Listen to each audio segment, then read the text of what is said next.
امام اپنے مخالفوں کے سخت ترین جملوں کو مسکرا کے سنتے تھے. میں کہتا ہوں کہ ان کے مسکرا کے سننے میں ہی ان کا آدھا جواب ہو جاتا تھا.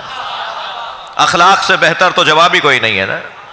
بڑے بڑے لوگوں کے اچھا جب کوئی آپ سے الجھ کر بات کر رہا ہو نا، جب آپ سے کوئی الجھ کر بات کر رہا ہو تو وہ اس کے ذہن میں اس کے ساتھ دو چیزیں چل رہی ہوتی ہیں. جب آپ سے کوئی الجھ کر بات کرے، میں ان بچوں جوانوں سے کہہ رہا ہوں، بزرگوں سے دعا چاہیے، جب آپ سے کوئی الجھ کر بات کر رہا ہو تو اس کے ذہن میں دو چیزیں چل رہی ہوتی ہیں.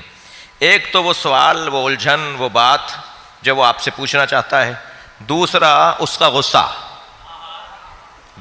غصہ چل رہا ہوتا ہے، اس کی جذباتیت چل رہی ہوتی ہے، اس کے اعصاب کی کمزوری ظاہر ہو رہی ہوتی ہے، اس کی جذباتیت ظاہر ہو رہی ہوتی ہے. جب آپ سے کوئی اس انداز سے بات کرے تو آپ مسکرا کر جب اس کا سنیں گے نا سوال، تو آدھا جواب اس کا آپ اعصاب تو سیدھا کر دیں گے، غصہ تو اس کا اتار دیں گے اپنے اخلاق کے ذریعے. صلوات پڑھ لیں ذرا محمد و آل محمد. میں گزارش کروں گا اپنے ان بچوں سے، جوانوں سے، ایک عادت آج امام جعفر صادق کے نام کی اس مجلس میں اپنے اندر ڈال کر چلے جاؤ کہ جب بھی کبھی کسی سے بات کرو اور تم سے بات کوئی الجھ کے کر رہا ہو تو وہ الجھ کر بول رہا ہو اور آپ مسکرا کر دیکھ رہے ہو امام جعفر صادق کی یاد میں. صلوات پڑھیں محمد و آل محمد.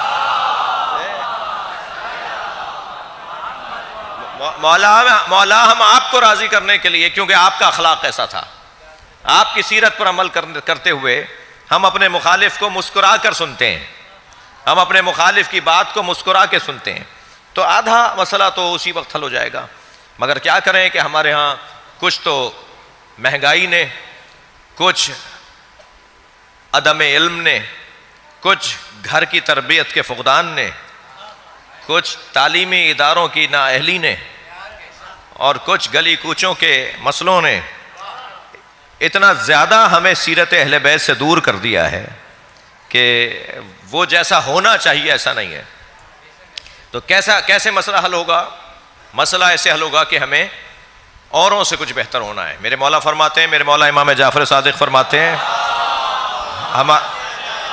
ہمارا شیعہ لاکھوں میں منفرد نظر آتا ہے.